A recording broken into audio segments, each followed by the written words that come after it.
What Women Want in a Man.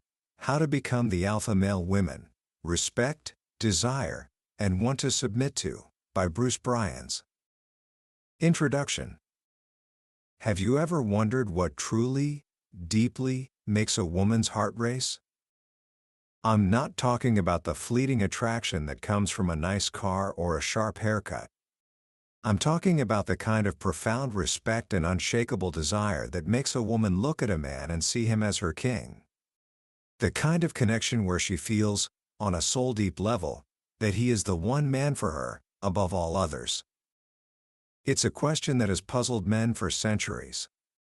We try to be nicer, funnier, richer, stronger. But often, we're just guessing. We're throwing darts in the dark, hoping something sticks.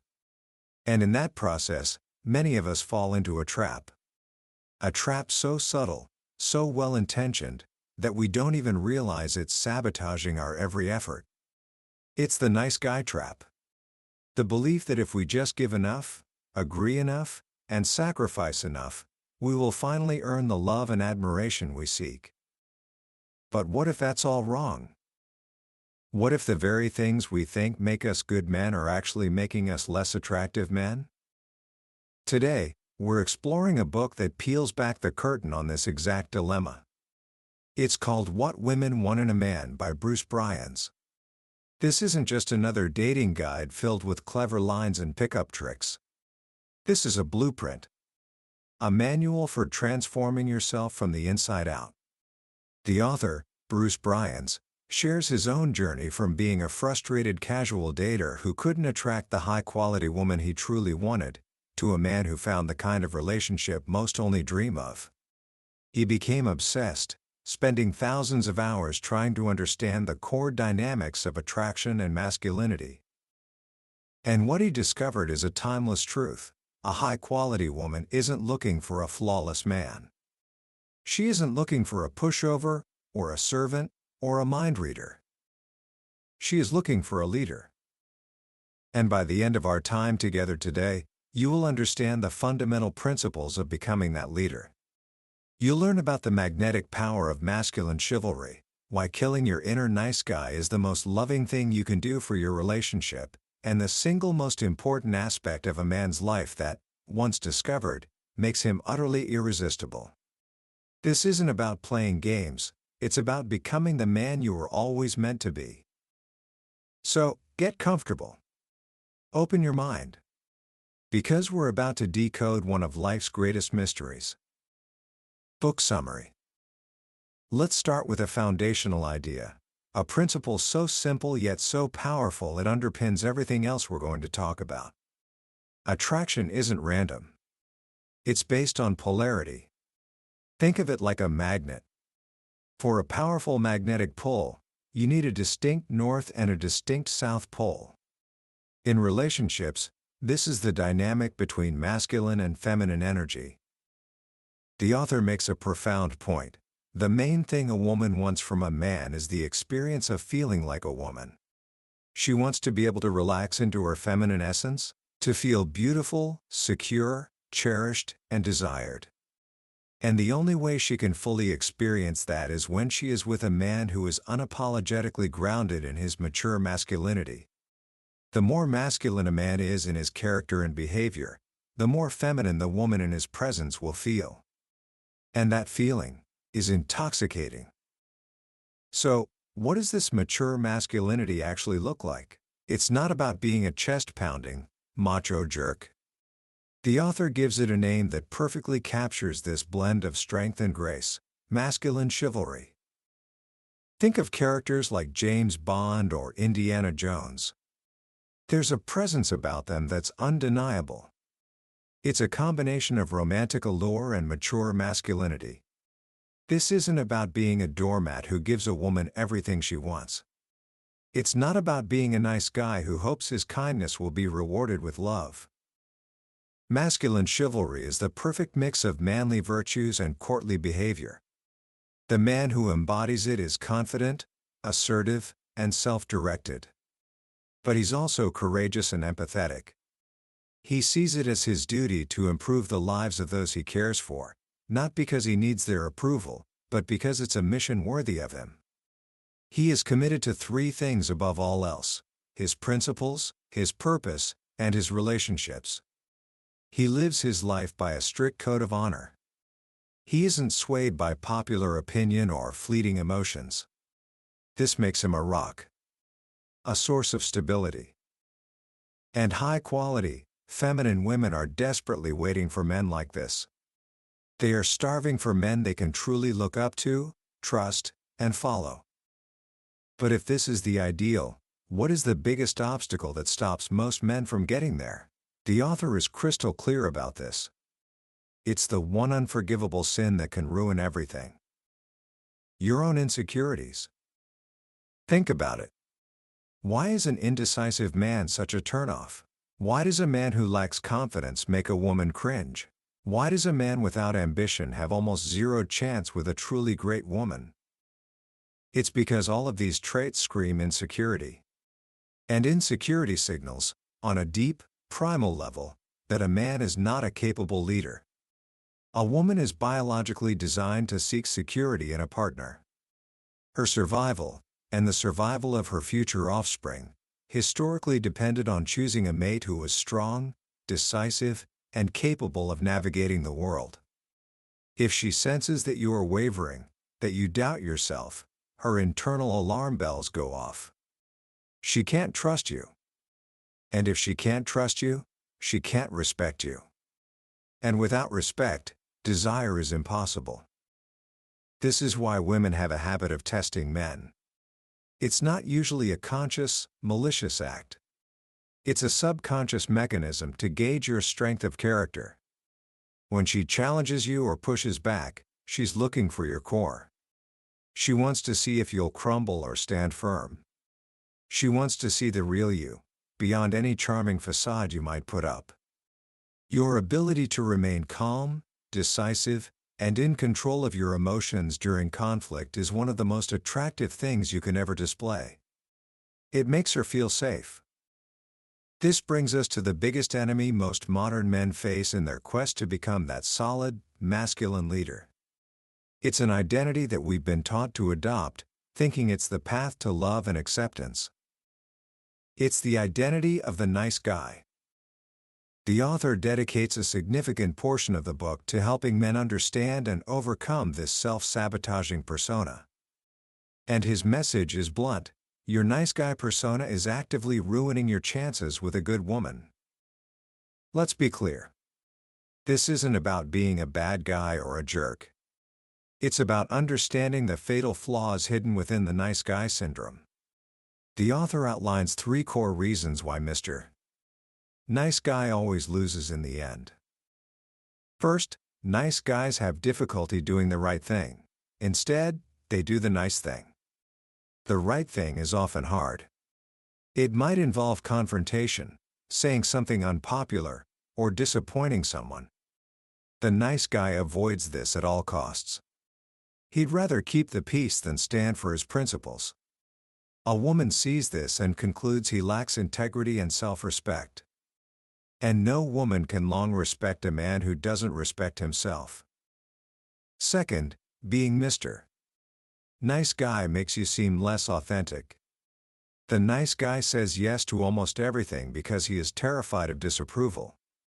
His life becomes filled with other people's priorities, other people's problems. He becomes a dumping ground for others. A woman can never be sure who he really is or what he truly stands for, because his opinions change depending on who he's trying to please. If you can't be true to yourself, she'll feel you can't be true to her. And third, and perhaps most importantly, nice guys give their power away to women. They develop a dynamic where they need a woman's approval to feel happy with themselves. They let women make all the important decisions, hoping this will make her happy. But it does the exact opposite. No woman in her right mind wants to be the man in charge of the relationship. She despises being forced into that role, and she comes to despise the man who put her there. She wants a partner, a leader, not a project or a subordinate. So how do you kill this inner nice guy? How do you reclaim your power and authenticity? The answer lies in mastering a single, two-letter word: no. The author argues that becoming comfortable telling people no, and hearing no from others, is one of the fastest ways to become a more mature, confident, and self-assured man. This isn't about being selfish. In fact, it's the opposite. The word no is the guardian of your personal boundaries. It communicates that you value your time, your energy, and your principles. And here's the paradox that most men miss: telling a woman no when necessary actually makes her happy. Why? Because a woman, knowing she can sometimes be an emotional and irrational creature, unconsciously desires a man who can be her rock. When you can tell her no, calmly, respectfully, but firmly, it shows her several incredibly attractive things. It shows her you have a backbone. It shows her you respect yourself first, which means you're capable of truly respecting her. And it shows her that if you can stand up to her, you can stand up for her when it counts. This ability to say no, to be decisive, and to stand firm in your convictions doesn't come from thin air. It has to be anchored in something deeper. This is where we get to the core of a man's inner strength. You must create and follow your own code of conduct. A man without a code is like a castle without walls. He is vulnerable to every passing opinion, every emotional whim, every external pressure.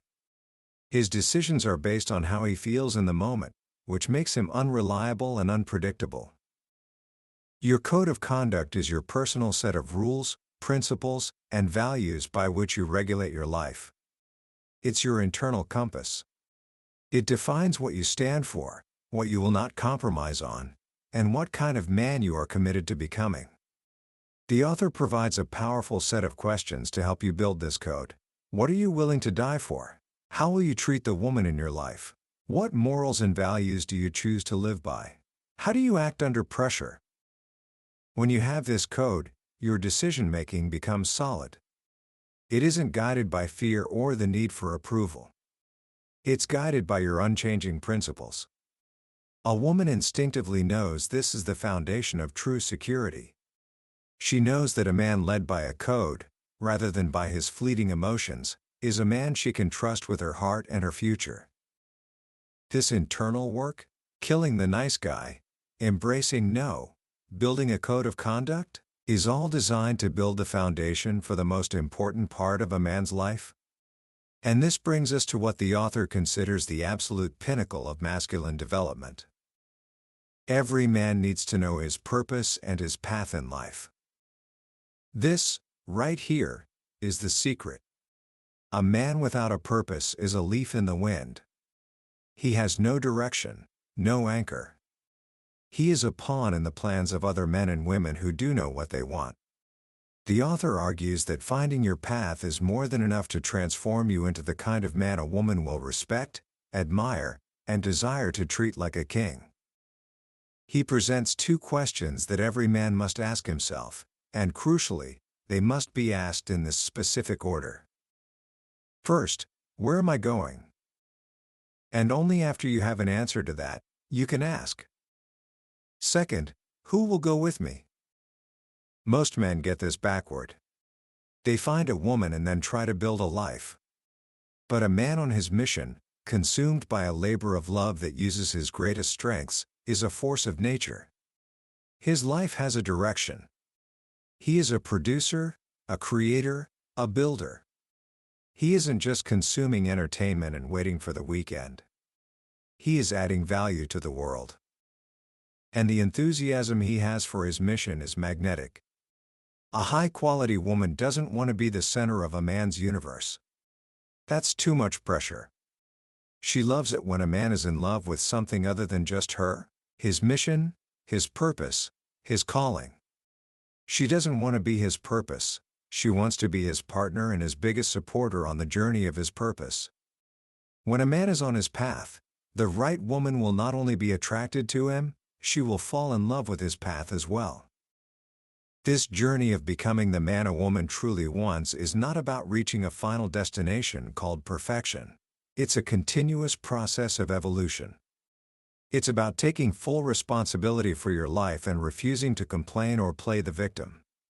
It's about mastering your fears, especially the fear of failure and the fear of criticism, because you know that failure is just a stepping stone and criticism is a sign you're actually doing something worthwhile. It's about cultivating courage, not by thinking about it, but by doing things that challenge you, every single day. And finally, in a beautiful paradox, the journey of becoming a better man begins with accepting the man you are right now. You must learn to forgive yourself, to be grateful for your strengths, and to find contentment in your present stage of development, even as you strive for more. Because a good woman doesn't want a perfect man. She just wants a man who is perfect for her.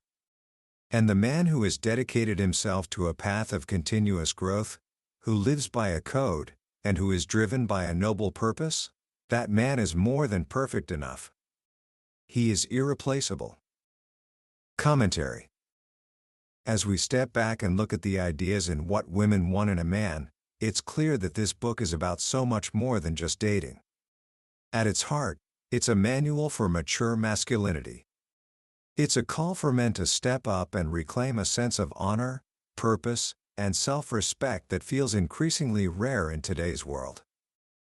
What I find most powerful about Bruce Bryans' message is its timelessness. The principles of leadership, integrity, and purpose are not trends. They are the bedrock of a well-lived life, for any man, in any era. The book cuts through the noise of modern dating advice, which so often focuses on tactics and manipulation, and gets right to the source: character.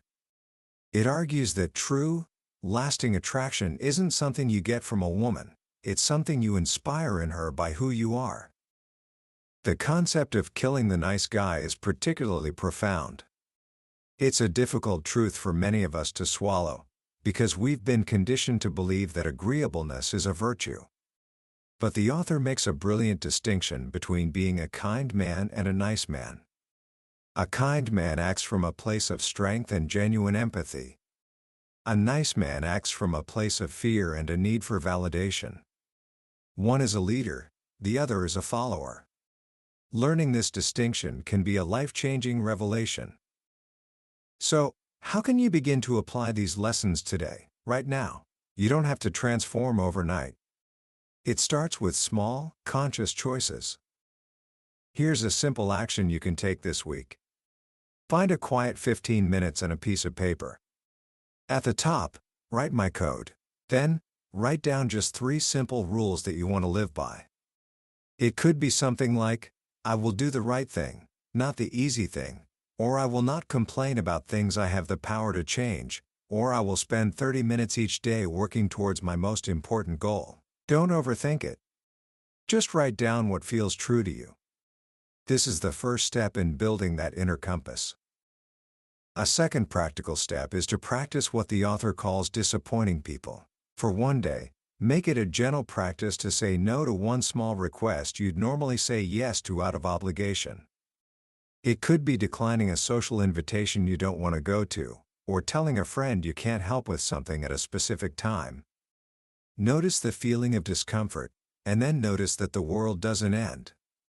This tiny act builds the muscle of self-respect. Ultimately, this book is an invitation. It's an invitation to stop looking outside of yourself for validation and to start building an inner world of such strength, integrity, and purpose that you become a natural source of security and inspiration for everyone around you, especially for the woman you hope to share your life with. It's not an easy path, but it is a worthy one. That was a summary of What Women Want in a Man by Bruce Bryans. We certainly touched on the core pillars of his philosophy today, but I'll be honest with you, a summary can only ever be a map. The real treasure is found when you walk the path yourself. The true magic happens when you read the book and a particular story or a simple phrase resonates with you in a way you didn't expect. This podcast is designed to help you decide if this journey is one you want to take. If anything we've discussed today has sparked something inside you, I encourage you to grab a copy. Reading it isn't just about learning. It's an experience that can genuinely change the way you see yourself and your place in the world. The link to the book is in the description. Also, if you found this summary valuable, please take a moment to hit that like button and subscribe to the channel. That way, you won't miss our next deep dive into another life-changing book from the billionaire's bookshelf. Let's keep growing together.